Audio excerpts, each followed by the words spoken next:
Bonjour à tous, dans cette vidéo, nous allons réaliser ensemble l'installation de notre gestionnaire d'énergie, référence 1164. Si vous désirez en savoir plus sur le gestionnaire d'énergie, nous vous invitons à regarder cette vidéo pour en savoir plus. A noter que cette vidéo est destinée à une personne habilitée à intervenir dans le tableau électrique. Nous voici devant la simulation d'un tableau électrique devant être équipé du gestionnaire d'énergie.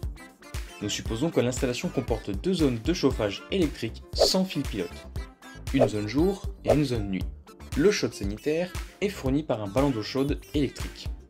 Dans un premier temps, pour des raisons de sécurité électrique, le disjoncteur d'abonné doit être coupé. Les deux manettes des disjoncteurs du chauffage électrique et le disjoncteur du chauffe-eau électrique sont en position off vers le bas. Vérifiez avec un appareil de mesure l'absence de toute tension électrique avant intervention. Installons dans un premier temps sur un autre rail le gestionnaire d'énergie avec son alimentation 12 volts à sa gauche, son disjoncteur 2 A et sur le rail des disjoncteurs. Passons maintenant au câblage. Relions l'alimentation électrique du gestionnaire d'énergie à son disjoncteur.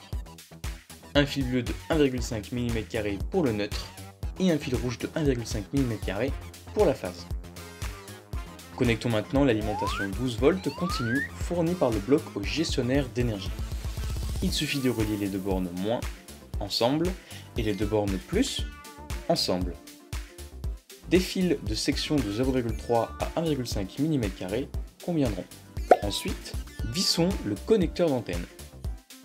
Si vous utilisez une sonde de température, reliez-la au gestionnaire avec des fils de 0,3 à 1,5 mm² avec une longueur maximum de fil de 20 mètres. Les bornes de la sonde n'étant pas polarisées, les deux fils peuvent être de la même couleur. Si vous n'utilisez pas de sonde, reliez ces deux bornes ensemble sur le gestionnaire. Si vous disposez dans le logement d'une alarme intrusion avec une sortie contact sec d'alarme, c'est-à-dire sans tension, vous pouvez la connecter au gestionnaire en utilisant des fils de 0,3 à 1,5 mm². Si vous n'utilisez pas cette entrée alarme, reliez ces deux bornes ensemble sur le gestionnaire. Vous pouvez, si vous le souhaitez, connecter votre compteur électrique intelligent au gestionnaire.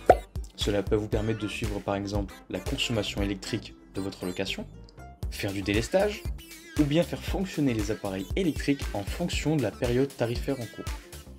Pour cela, reliez les bornes I1 et I2 de votre compteur aux bornes I1 et I2 du gestionnaire avec des fils de 0,3 à 0,5 mm². Si vous ne souhaitez pas connecter votre compteur au gestionnaire, reliez ces deux bornes ensemble sur le gestionnaire.